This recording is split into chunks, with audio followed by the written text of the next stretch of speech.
Tonight, Russian President Vladimir Putin, for the very first time, is commenting publicly on the Mueller report, and he's not holding back. Mr. Putin, as a communicator, is no Cervantes or Shakespeare, but he ain't bad. So here's the metaphor that he uses for the Mueller report. A mountain had a baby, and it was a mouse. Actually, I'm told that's part of a Russian proverb, so I'm going to withhold my literary critique of the president for maybe another time. Here's what Mr. Putin had to say about the actual report. We were saying from the beginning that this Mueller commission would not find anything.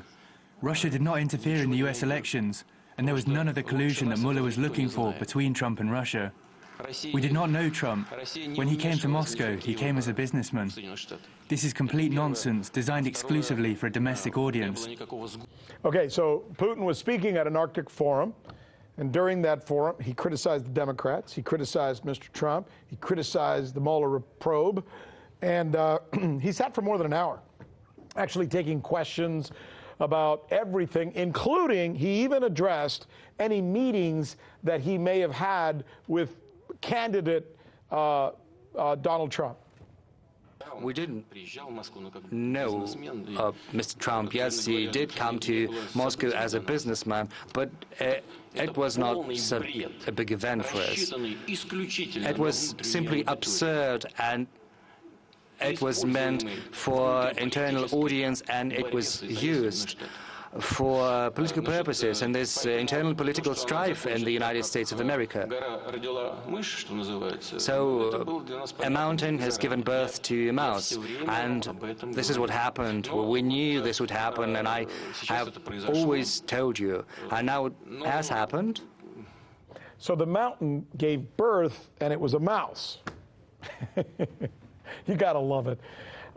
Strip away all the bluster, all the criticism, all the Aesop's fables, the Mueller report, the Democrats, even the criticism of Mr. Trump himself, and it appears for us over here as Americans, what do we know, right? As looking at this, or for this correspondent, this journalist, is that Mr. Putin is somehow looking for some kind of respect, right? In fact, he seems to suggest that he'll only be happy when the partisan fighting that goes on in Washington stops, so that the United States and Russia somehow can focus on the issues of mutual interest, he calls it, nuclear arms control, and then fighting terrorism, and he mentions climate change as well. Good luck trying to get the United States to have a discussion about that. All right, here's what he actually said. These are his words. We've got them for you. If Russia and the United States resume a full-fledged equal dialogue on issues of interest to us and the entire humankind, including arms control, we will be happy to see that. You'll be happy to see that. All right, let's bring in our geopolitical expert, John Jordan, once again. John, what do you make of Mr. Putin's comments? President Putin, in this case, is reacting to that which he already knew, is that, there was no collusion and no agreement. I'm thinking that a lot of people think that he's too wily to be trusted. And yet, when you listen to him take questions for an hour, something that even our leaders would rarely ever do if it's not in a controlled environment, it makes you wonder if he actually isn't a lot more transparent than we possibly give him credit for? Yes, absolutely. Think back to President Bush when he met President Putin. Remember, he said, I can see into his soul. He's a good man. And then Hillary Clinton with the silly reset button where reset was misspelled in Russian. And then President Obama talking to Medvedev saying, I have more flexibility after the election.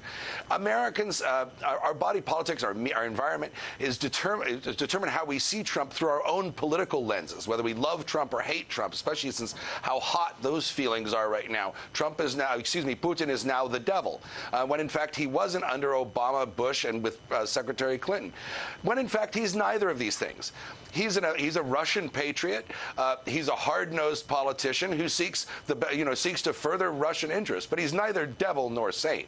But what he wants, which is for the U.S. to just sit down and try and figure something out when we can kind of cool things down, especially since we're both pointing nuclear missiles at each other, more so than any other two countries on Earth.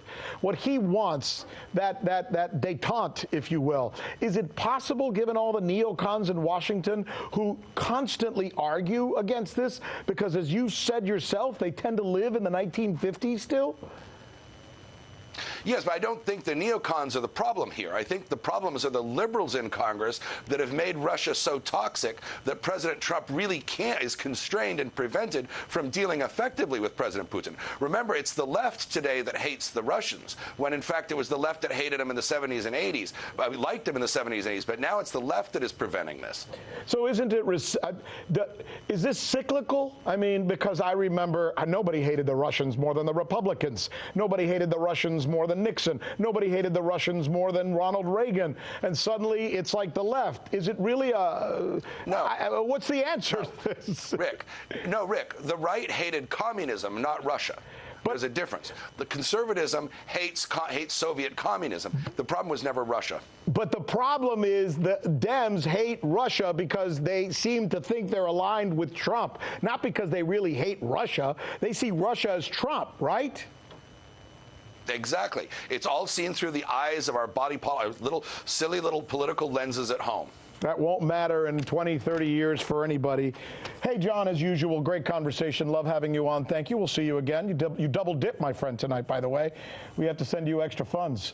Thank you. I'm Rick Sanchez. You found us on YouTube, and that's awesome. But you know what? I'm also live every night at 7 and 8 p.m. Eastern on DirecTV and Dish and cable and satellite, the RT app, and Pluto TV. I'll see you there.